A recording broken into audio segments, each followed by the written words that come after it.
Salut à tous, c'est encore moi, Patrick Duval. Je vous rappelle que sur ma chaîne, je parle de tout ce qu'on peut faire soi-même.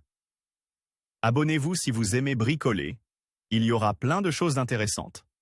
Et maintenant, passons directement au sujet de cette vidéo. Fabriquer de ses propres mains une lampe LED puissante et éblouissante pour les ménages de grande et moyenne taille est très simple.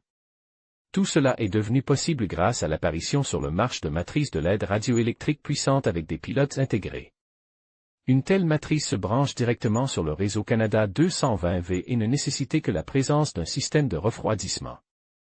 Besoin. Matrice LED 100 watts 220V, http://ali. Pub, 4 yez un radiateur avec ventilateur intégré, http://ali. Pub, 4 yez qu'alimentation 9V, http://ali. Pub, 4 yézel une ampoule à économie d'énergie cassée. Fabrication d'une ampoule LED de 100 watts.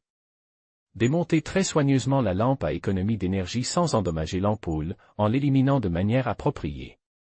En plus de l'ampoule, retirer le pilote interne, dont nous n'avons plus besoin.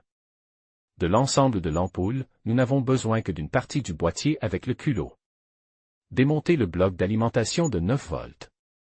Essayez-la dans le boîtier de la lampe. Si elle ne rentre pas, mordez un peu la carte dans les coins sans endommager les pistes qui s'y trouvent.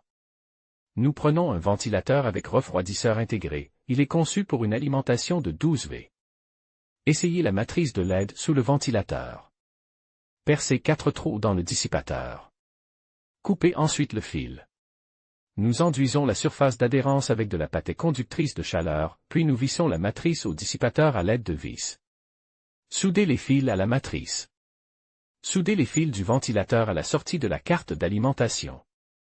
Combinez maintenant le tout en un circuit commun, soudez d'abord les fils de la base de la lampe à la carte d'alimentation, puis soudez les fils de la matrice de DEL.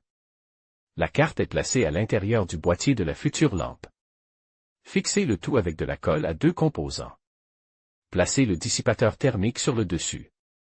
Collez l'ensemble de la surface avec de la superglue. Après avoir terminé tous les travaux d'assemblage, nous essayons de tordre l'hélice du ventilateur avec un fil de fer pour nous assurer que rien n'entravera sa rotation. La lampe de 100 watts est prête à être utilisée. Il n'est pas recommandé de la regarder directement, car la puissance de la LED de 100 watts est suffisamment forte pour affecter votre vue, mais pas immédiatement. Elle brille très, très fort.